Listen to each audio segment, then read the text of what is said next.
Howdy Rock Buds, it's Rock Papa. Grammy and I are up at the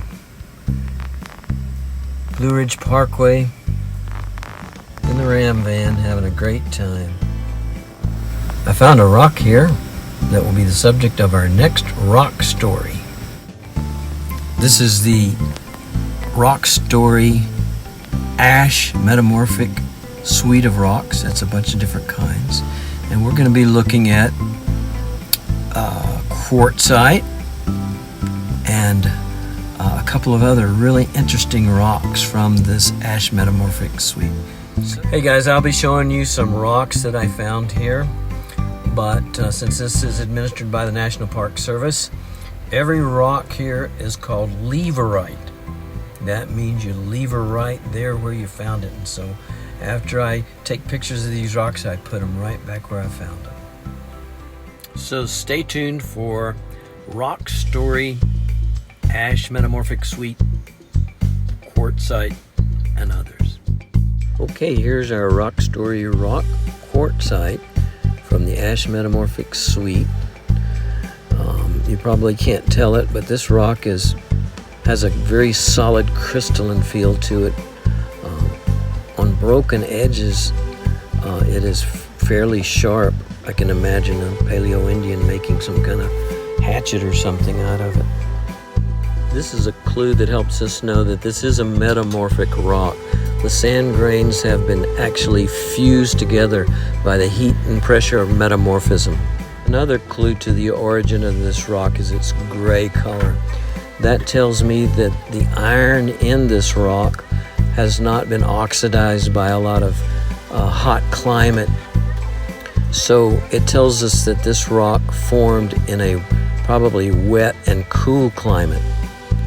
It's hard for you guys to tell from this picture what different minerals are in this rock, but I looked at it in a hand lens and it is overwhelmingly made of quartz. The quartz grains are mostly gray, but there are some whitish quartz grains in there too. They're not, the white grains are not feldspar. And there is a very small fraction of biotite mixed in with the quartz. I would say at least 98% quartz and maybe 2% biotite. And that's going to be why I'm calling this quartzite instead of some kind of quartz biotite schist. Hey guys, so what the heck is the Ash Metamorphic Suite? Let's look into that. Here's a picture that I want to explain to you guys that will tell you how the Ash Metamorphic Suite was formed. This picture is late Precambrian, about 550 million years ago, and the supercontinent Rodinia has just rifted apart. On the left we have what is labeled Laurentia. That's just the ancient eastern coast of North America.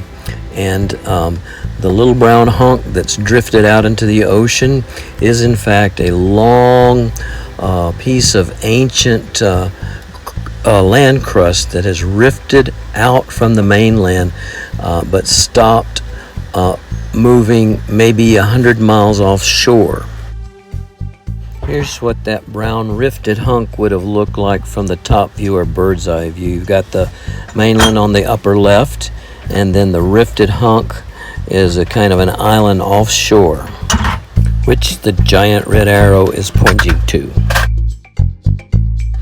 Now back to the side view. After supercontinent Rodinia rifted, there was a quiet time in which passive margin sediments developed between the continent and the rifted hunk, and on the east side or right side of the rifted hunk too. These would become the Ash Metamorphic Suite rocks. And I don't show the little red arrow pointing to the passive margin sediments between the continent and the rifted hunk, but they also very likely were part of the Ash Metamorphic Suite. These passive margin sediments would consist of mud, offshore mud and the intercoastal waterway mud, and then you had barrier island sand beaches. Out from the barrier islands you would have had more mud that drifted out as finer particles and settled down. Outside of that, you might have had some limestone, lime-rich mud, which turned into limestone. Then came the taconic or Taconian orogeny that turned those passive margin sediments into the ash metamorphic suite. Here's how. This picture happened about 470 million years ago. It's the taconic mountain building event, the taconic orogeny. And this is how it looked in Georgia and the Carolinas, perhaps even all the way up through Virginia. On the right, we have black ocean crust that is broken and subducted beneath the rifted hunk of continent crust, which is represented by a brownish rectangle down there. All this subduction created a huge volcanic island chain represented by this volcano picture here. And the red circle here encircles those passive margin sediments that got pushed and shoved and tumbled and rolled into not only the volcanic island chain, but later on they were mashed onto the continent and they became the ash metamorphic suite. But down in Georgia, we call it the Tallulah Falls Formation. Same stuff. Hey guys, not only were the passive margin sediments bulldozed up by the subducting ocean crust during the taconic mountain building event and later, but also some of that ocean crust itself and the upper mantle was also shoved up. All this mixed up material is called a subduction melange. It's just a mass of mixed up passive margin and ocean sediments and upper mantle sediments all mashed together.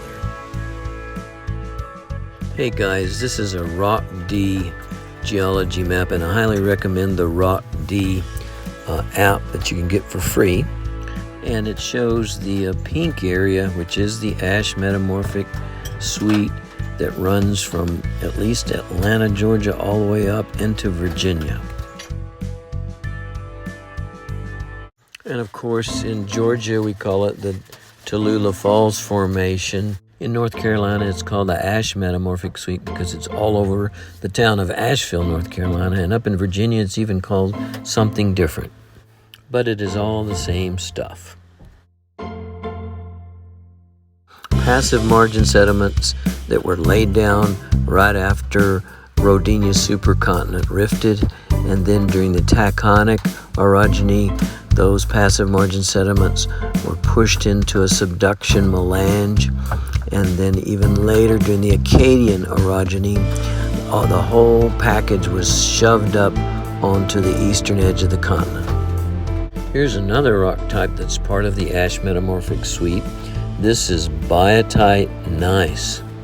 You can tell it's a metamorphic rock because of the banding there, and all that black stuff is biotite. Oh yes, maybe a little bit of hornblende also. This rock's protolith, that means what it was before it became a metamorphic rock, is likely to be intermediate Pluton associated with the volcanic island arc. Here's a piece of quartzite muscovite schist. Protolith of this rock was very likely sand and mud associated with the passive margin sediments, and the red color may indicate that it's been affected by hydrothermal fluids produced by the island arc volcanoes. And here is my favorite rock of all, I guess because it's so pretty. It's graphite garnet schist. The silvery shiny stuff is graphite, which used to be some kind of organic material that was metamorphosed. Little brownish red dots are garnets, and that tells you that this rock was metamorphosed to at least the garnet grade of metamorphism, which is, I think, a moderate grade, but it probably went beyond that too.